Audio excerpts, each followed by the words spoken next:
और राजेंद्र राज दोनों की परम श्रद्धेय अखाड़ा परिषद की तरफ से संत चरण, उपस्थित सभी नागरिक सज्जन, माता भगिनी, युवा शक्ति, रहेगा, हम लोग अच्छा काम करेंगे। हम लोगों को क्या करना है इसके बारे में तो आपको एक आधिकारिक उपदेश अब तक मिला है। करना हमको है, ये ध्यान में रखना पड़ेगा।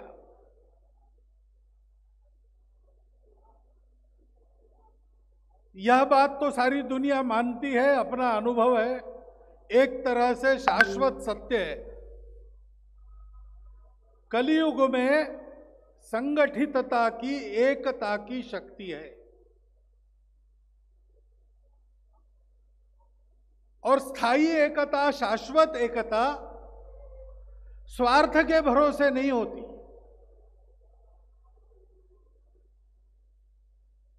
भय से नहीं होती। भय आदमियों को ज्यादा दिन बांध के रख नहीं सकता। मजबूरी में लोग एक हो जाते हैं, लेकिन मजबूरी समाप्त होने के बाद एकता भी समाप्त होती है। और एक होते समय अहंकार को छोड़ा नहीं तो एकता टूट जाती है। ऐसा किस्सा मैंने सुना है कि देवों की और राक्षसों की लड़ाई से, बार बार लड़ाई से विश्व की बहुत हानि होती थी, तो ब्रह्मा जी तंग आ गए और उन्होंने दोनों को बुलाया कि रोज रोज का झगड़ा बंद करो, स्वर्ग का राज किसको मिलना है, यही झगड़ा है ना, तो कल एक रेस खेलेंगे हम लोग। उस रेस में जो विजयी होगा उसको और उसकी पार्टी को राज्य मिलेगा। तो क्या रेस है? तो यहां से स्वर्ग तक एक सीढ़ी बनाना और उस पर से चढ़कर स्वर्ग के अंदर प्रवेश करना। सीढ़ी जिनकी पहली बनेगी और जिसका प्रवेश पहले होगा वो और उसकी पार्टी को राज्य मिलेगा। दूसरे दिन तैयार होके सब लोग आए, देवों का दल एक तरफ, राक्षसों का दल एक तरफ। अपनी सीढ़ी खुद बनानी है। ब्रह्मा जी ने स्पर्धा को शुरू करने का संकेत देते ही सब लोग शुरू हो गए। अब देवों का स्वभाव कैसे है? वो देव स्वभाव है। कोई भी काम करेंगे तो लोगों को जोड़कर करेंगे।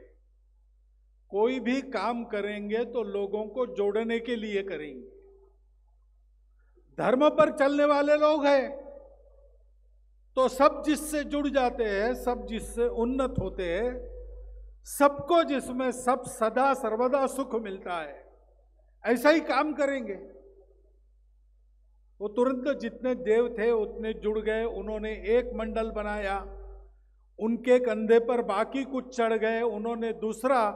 जैसे दही हांडी के समारोह में वो दही की हांडी तक पहुंचा जाता है गोपुरम पिरामिड बना के, ऐसा उनका होने लगा। लेकिन बहुत ऊंचा जाना था स्वर्ग तक, तो बीच बीच में किसी का कंधा उचक जाता था तो पूरा गिर जाता था।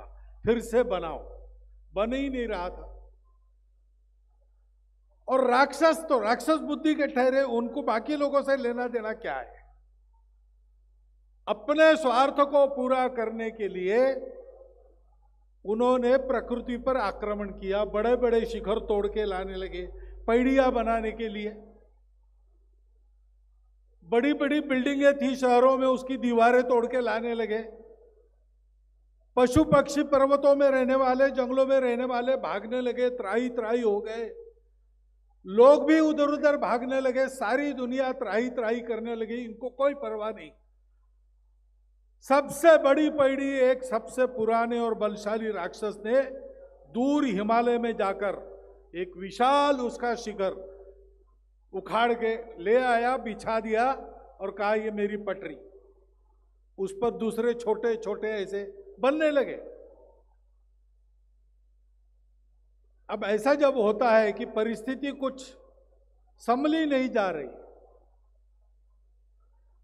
तो परिस्थिति को संभालने वाला संतुलन का तत्व अपने आप पर बार बार किसी न किसी रूप में आता है। कई बार नारद मुनि के रूप में आता है।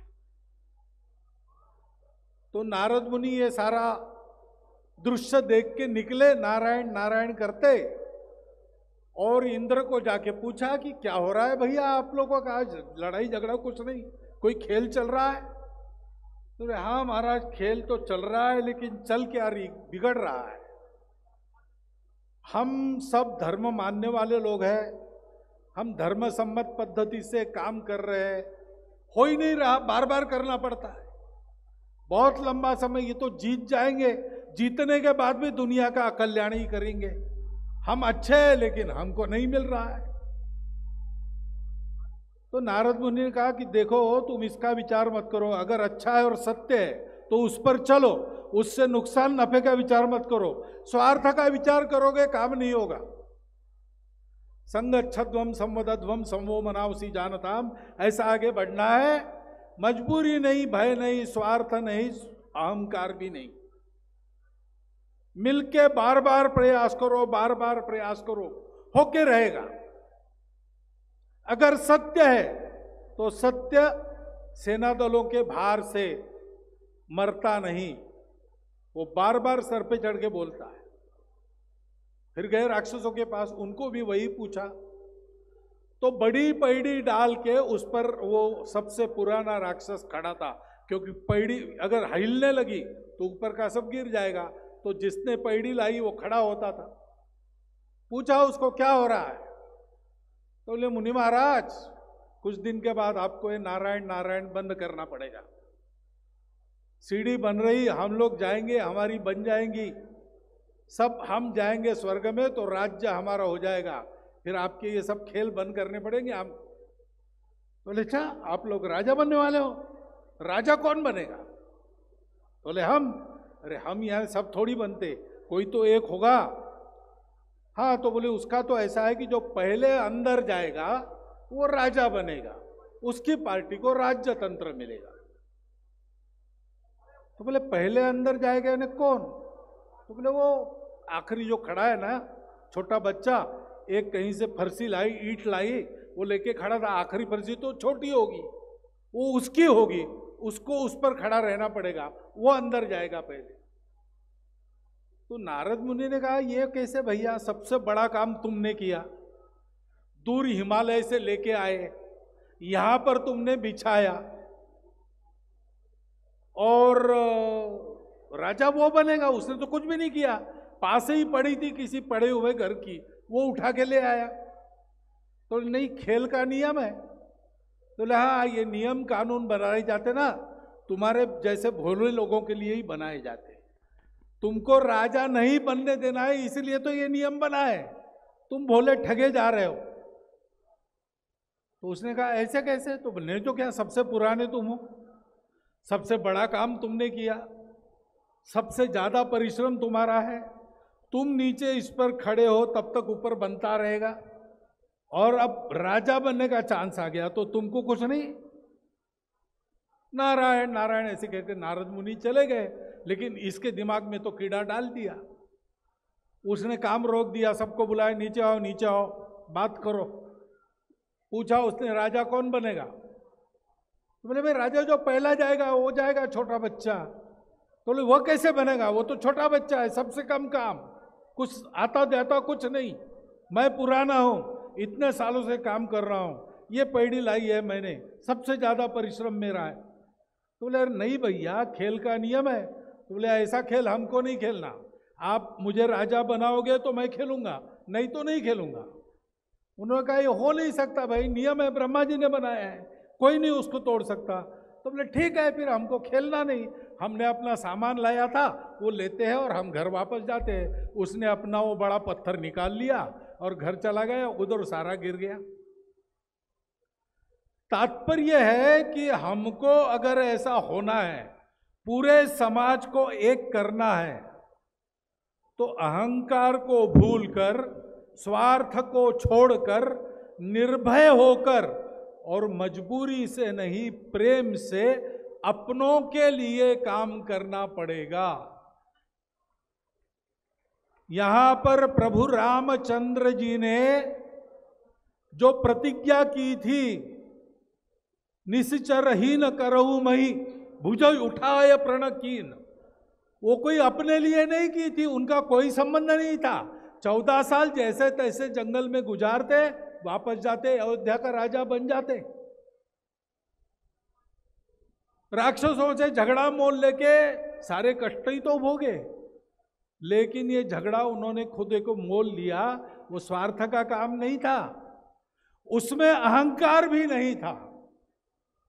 हर बार उन्होंने शक्तियों की पूजा की है, संतों की पूजा, सबके सामने नम्र हुए। और एक रामायण में तो कहानी ऐसी है कि रावण को बाण लगा, मृत्यु भूमि पर पड़ा है रणभूमि में, तो लक्ष्मण जी को राम कहते हैं कि जाकर रावण को नम्रता पूर्वक प्रणाम करो और राज्य प्रशासन की विद्या उससे सीख लो, वो सबसे बड़ा विद्वान है। इस नम्रता के साथ उन्होंने काम किया, निस्वार्थ बुद्धि से किया, उनकी कोई मजबूरी नहीं थी ये करने की। और राक्षसों से, अधर्म से लड़ाई करते समय उनके मन में भय भी कुछ नहीं था। महाराज जी ने कहा है, धर्म के विग्रह रूप राम के जैसा बनने से प्रारंभ करना पड़ेगा। उसी का अनुकरण नाना जी ने किया। यहां अपने लिए काम नहीं किया, अपनों के लिए काम किया। नाना जी कर सकते तो हम भी कर सकते हैं। नाना जी कोई ऐसे अपने आप थोड़ी बने, बचपन से बनते रहे, बन गए। हम अभी शुरू करें, हम भी बन जाएंगे। और इसलिए उस बनने के लिए कुछ करना पड़ेगा। वो क्या करना पड़ेगा, मैं एक एक पंक्ति बताता हूं, आप लोग दोहराइए। ये एक संकल्प है जो आज हमको लेना है, प्रामाणिक मन से लेना है। सभा का रिवाज इस नाते नहीं लेना है, अपने मन से लेना है और उसका पूरा होते तक पालन करना है। वो संकल्प मैं आपको एक एक पंक्ति बताता हूं। संतों से विनम्र निवेदन है, अनुरोध है, वे भी इसको दोहराए। संकल्प मैं पढ़ता हूं, पंक्ति पंक्ति आप उसको पुनरुच्चारित करें। मैं, कहिए, मैं हिंदू संस्कृति का धर्म योद्धा, मैं हिंदू संस्कृति का धर्म योद्धा, मर्यादा पुरुषोत्तम प्रभु श्री राम जी की, मर्यादा पुरुषोत्तम प्रभु श्री राम की संकल्प स्थली पर सर्वशक्तिमान परमेश्वर को साक्षी मानकर संकल्प लेता हूं। महिलाएं कहे संकल्प लेती है, संकल्प लेता हूं कि मैं अपने पवित्र हिंदू धर्म, हिंदू संस्कृति एवं हिंदू समाज के संरक्षण, संवर्धन एवं सुरक्षा के लिए आजीवन कार्य करूंगा। मैं प्रतिज्ञा करता हूं कि किसी भी हिंदू भाई को हिंदू धर्म से विमुख नहीं होने दूंगा, तथा जो भाई धर्म छोड़कर चले गए हैं उनकी भी घर वापसी के लिए कार्य करूंगा एवं उन्हें परिवार का हिस्सा बनाऊंगा। मैं प्रतिज्ञा करता हूं कि हिंदू बहनों की अस्मिता हिंदू बहनों की अस्मिता, सम्मान और शील की रक्षा के लिए सम्मान और शील की रक्षा के लिए मैं सर्वस्व अर्पण करूंगा। मैं सर्वस्व अर्पण करूंगा। मैं जाति, जाति, वर्ग, भाषा, पंथ के भेदभावों से पंथ के भेदभावों से ऊपर उठकर अपने हिंदू समाज को समरस, सशक्त और अभेद्य बनाने के लिए पूरी शक्ति से कार्य करूंगा।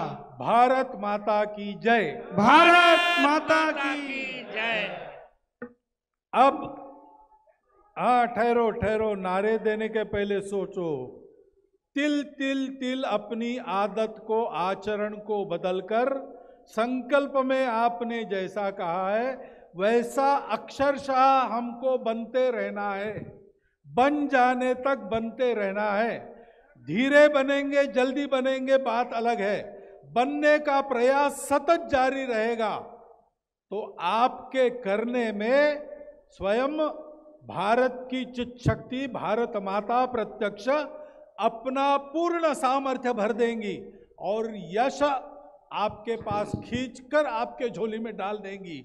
ये विश्वास के साथ कहता हुआ और यही शुभकामना आपको देता हुआ मैं अपने 4 शब्द समाप्त कर। श्री राम जय जय राम बोलिए। श्री राम जय जय राम। श्री राम जय जय। श्री राम जय राम जय राम। श्री राम जय राम।